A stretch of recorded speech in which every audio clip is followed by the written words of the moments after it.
Enciende la vela de la diosa, enciende la vela del dios, traza tu círculo de protección.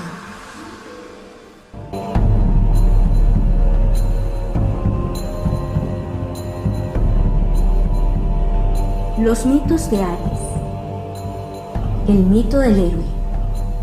Aries es un signo de impulso, es el fuego original del hombre como ser activo, que lleva a sus nativos y a las personas que tienen este signo destacado a ser pioneros e iniciadores en todas sus experiencias. El equinoccio que abre la puerta a Aries es una clara señal, la victoria del día sobre la noche, la voluntad de salir de las tinieblas, la germinación de la vida en la primavera. Aries es el signo de la llamada de la aventura de vivir. Aries sigue a Piscis e inaugura un nuevo ciclo de experiencias. Su objetivo es encender el fuego interno, es la chispa que prende y nos da el impulso para individualizarnos. Aries necesita emerger del vientre materno, hacerse hombre para aspirar a lo más alto e iniciar el camino para recorrer el siguiente ciclo de experiencias que va a tener nuevamente 12 etapas. Los signos de fuego siempre siguen a los de agua. Aries después de Piscis, Leo después de Cáncer, Sagitario después de Escorpión, como si para encender el fuego uno tuviera que conocer las profundidades del agua. No es extraño pues que en Aries uno luche, a veces a muerte, contra los obstáculos, que se equivoque y tenga que volver a empezar, que choque como el carnero de la constelación contra muros inexpugnables. El impulso de nacer, tanto físicamente como el conocimiento, es aquí la motivación esencial, así como la de restablecer el poder y el orden de las cosas en un sentido casi político. Los mitos relacionados con este signo nos hablan de esa naturaleza instintiva y fogosa, y en todos ellos está la necesidad de hacer de la vida un acto heroico único. El mito tiene aquí relación con la experiencia del destronamiento del viejo rey, del antiguo régimen por un poder nuevo, y para ello es necesario enfrentarse con la figura arquetípica del padre terrible, llámesele el rey, el presidente, el jefe o lo que sea, en definitiva quien ostenta el poder. En Aries uno se enfrenta con la oscuridad de personajes muy familiares, pero terriblemente destructivos, con un tinte en su vida casi mitológico. Los nacidos bajo este signo suelen tener problemas con el padre, que puede ser tremendamente autoritario o por el contrario debilitado por el poder femenino, y deben realizar alguna heroicidad para restablecer su propia fuerza masculina activa. Parece que en Aries lo importante es la batalla en sí, ya que todos los mitos coinciden en la poca importancia e incluso a veces el desprecio de la estabilidad y la paz que sigue a la heroicidad. Los mitos que tendrán relación con este signo son esencialmente masculinos, como el propio signo de Aries, que quizás sería el más masculino de todos, si entendemos lo masculino como la capacidad del ser humano, sea hombre o mujer, de moverse activamente buscando la realización y la heroicidad en todo lo que vive, como en el mito de Jasón y los argonautas, el de Ixión y la rueda de fuego, el de Eneas. Desde el lado femenino, la heroína podría ser aquí Atalanta, Artemisa y sin duda las Amazonas. El trabajo de Hércules que se asocia con este signo es el de la captura de las yeguas de Euristeo. Jasón y los argonautas. Este es, a mi entender, el mito central de este signo, en el que vamos a ver actitudes muy claras en la energía de Aries. Hombres y mujeres fuertes, orgullosos y creídos de que pueden hacer lo que quieran con su poder, como Atamante, Eetes, Pelias y el mismo Jasón entre los hombres, y de Ino, las arpías y Medea entre las mujeres. Veremos actitudes típicamente heroicas en las aventuras de Argos, en las que será interesante reflexionar en cada uno de los pasos, ya que encierran tipos de experiencias que podemos reconocer en nuestra vida cotidiana. Así pues, valdrá la pena que pongas nombres personales a esos dragones, vellocinos o rocas mágicas que no dejan pasar al barco. El origen de la leyenda se centra en la historia del rey griego Atamante, casado con Néfele, cuyo nombre significa nube, con la que tuvo 2 hijos, Frixo y Helle. Cansado de su mujer, Atamante decidió repudiarla y casarse con la princesa Ino, hija del rey de Tebas, con la que tuvo 2 hijos. Ino era una mujer celosa que quería el trono para sus hijos y urdió un plan muy intrincado para desposeer a Frixo, legítimo sucesor de Atamante, de ese poder, pero Hermes salvó a Frixo mandándole un carnero con el vellocino de oro, que se lo llevó volando junto con su hermana Helle. Frixo sobrevivió transportado por el carnero, pero su hermana Helle cayó al mar y, llegando al Mar Negro, fue acogido por los habitantes de Cólquida, cuyo rey Eetes le dio a su hija en matrimonio. Frixo, en testimonio de gratitud, sacrificó el carnero y regaló a Eetes el vellocino de oro, que fue celosamente guardado como símbolo de Grecia. Jasón, primo de Frixo, había sido desposeído del trono de Iolco en Grecia por su tío Pelias, y huyendo de este, fue escondido en un lugar secreto durante su niñez. Ya adulto reclamó el reino a Pelias, y éste le prometió el trono si antes retornaba el vellocino de oro a Grecia, convencido de que nadie podía llevar a cabo esta empresa sin perder la vida. La idea agradó a Jasón, quien en su afán heroico embarcó a bordo de Argos con Hércules, Orfeo, Cástor y Pólux, Atalanta y otros personajes famosos por su valor, que fueron llamados los argonautas. Pasaron por un sinfín de aventuras, pasando por Lemos, donde solamente habitaban mujeres, ya que se habían enfrentado a los hombres y los habían degollado a todos, excepto al viejo rey.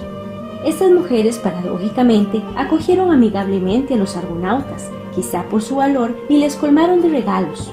Más tarde perdieron a Hércules y se encontraron con las arpías, que castigaban por orden de Zeus a un viejo sabio, Fineo, por haber osado predecir el futuro.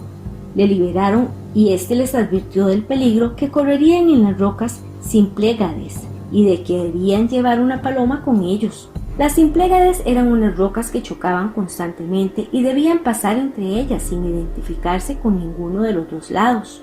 En aquel lugar dejaron volar la paloma, la cual les indicó el camino entre los escollos, que se abrieron milagrosamente. Llegaron después al país de las Amazonas y también vieron a Prometeo encadenado en una roca.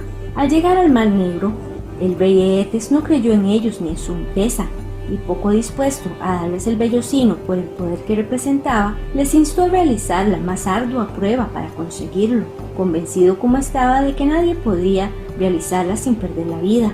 Esta prueba consistía inicialmente en uncir 2 toros con pies de bronce que vomitaban fuego. Después debían sembrar en un campo los dientes de un dragón, como semillas de las que brotarían al instante un ejército de hombres armados, a quienes debían exterminar.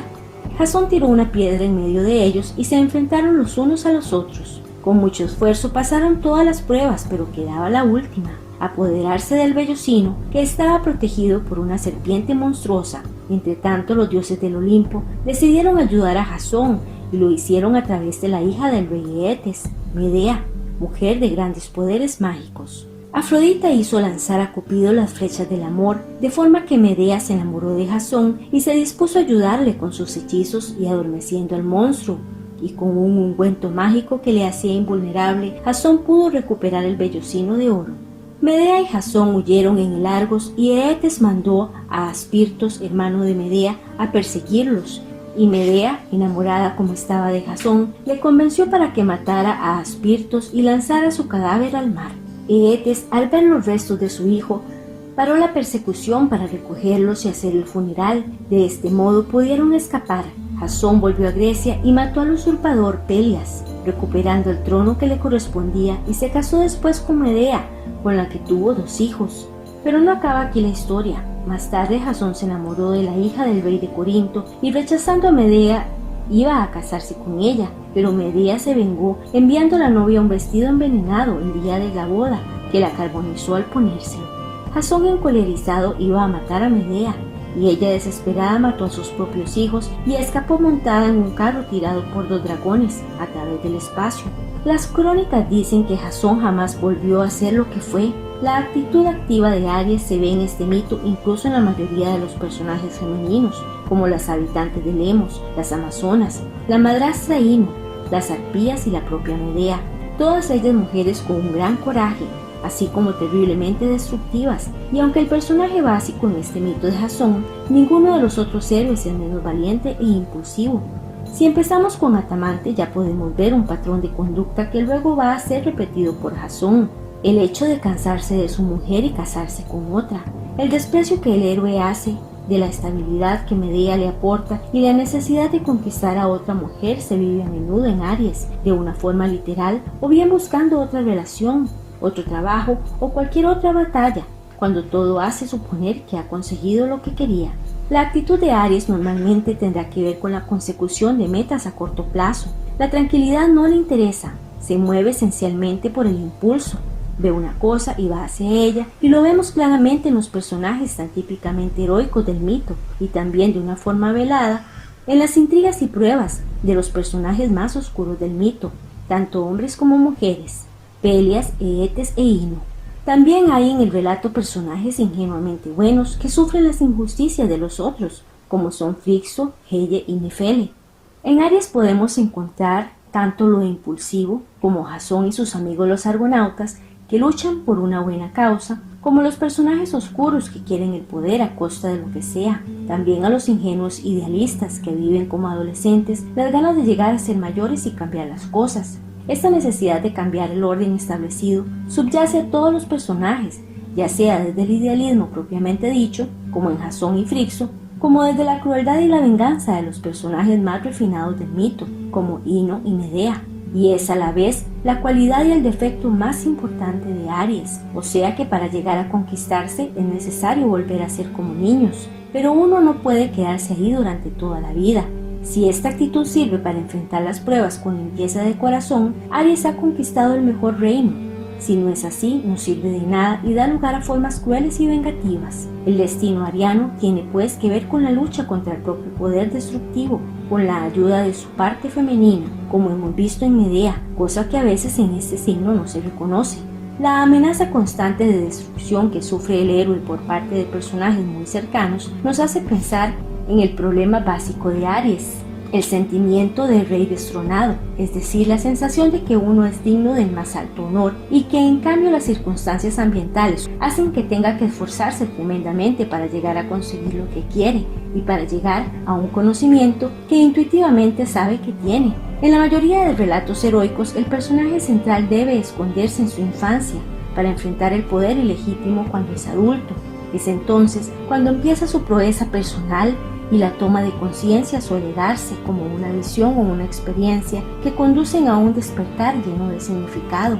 Esto hace referencia a la formación del ego y del carácter que niega o esconde nuestro ser hasta que más adelante uno toma conciencia de que necesita recuperarlo.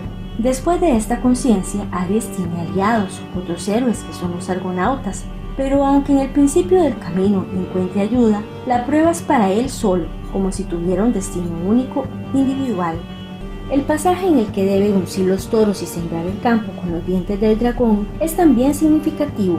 Los toros con pies de bronce recuerdan a los viejos dioses paganos, lo cual se relaciona con el dominio que Aries tiene que hacer de los posibles ídolos que habiten en su interior, que pueden ser muy peligrosos, y con ellos arar su tierra. En el inicio del trabajo terapéutico es importante ver cómo tanto lo idealizado, lo mitificado, como lo rechazado son partes de nuestra propia sombra y que después de la desidentificación uno puede empezar a utilizar esta parte de sombra como semilla para el crecimiento personal, como Jasón con los dientes del dragón. Los ejércitos que brotan de esta semilla pueden ser nuevamente destructivos y tiene que ingeniárselas una vez más para vencerlos. ¿Cuántas veces hemos visto en nuestro proceso que cuando nos creemos que ya hemos conseguido algo tenemos que volver a empezar, ya que le hemos dado al trabajo un contenido egoico y la sensación que nos aflora es que hay que dar otra vuelta a la tuerca cuando creíamos que ya se iba a soltar? Aries no puede vencer todos esos obstáculos si no es capaz de confiar en su propia naturaleza femenina, representada por Medea, que le hace invulnerable. No es únicamente el valor lo que le lleva a la comprensión. Si él confiara solamente en su propio coraje, perecería, sería caer nuevamente en el pecado original, el pecado del orgullo. Las mujeres de Aries pueden ser tanto poderosas hasta el punto de manejar la magia, como terriblemente destructivas, así como las dos cosas a la vez, como refleja el arquetipo de Medea. Otras pueden identificarse con los arquetipos masculinos y vivir heroicamente, pero es difícil que una mujer ariana, así como el hombre ariano, viva sumisa a alguien. Quizá pueda estar algún tiempo dependiente de alguien, viviendo en ese estado ingenuo e infantil del que hablábamos antes, estando en una nube, pero tarde o temprano va a buscar su propia guerra y a menudo será contra el personaje al que en el pasado se ha sometido.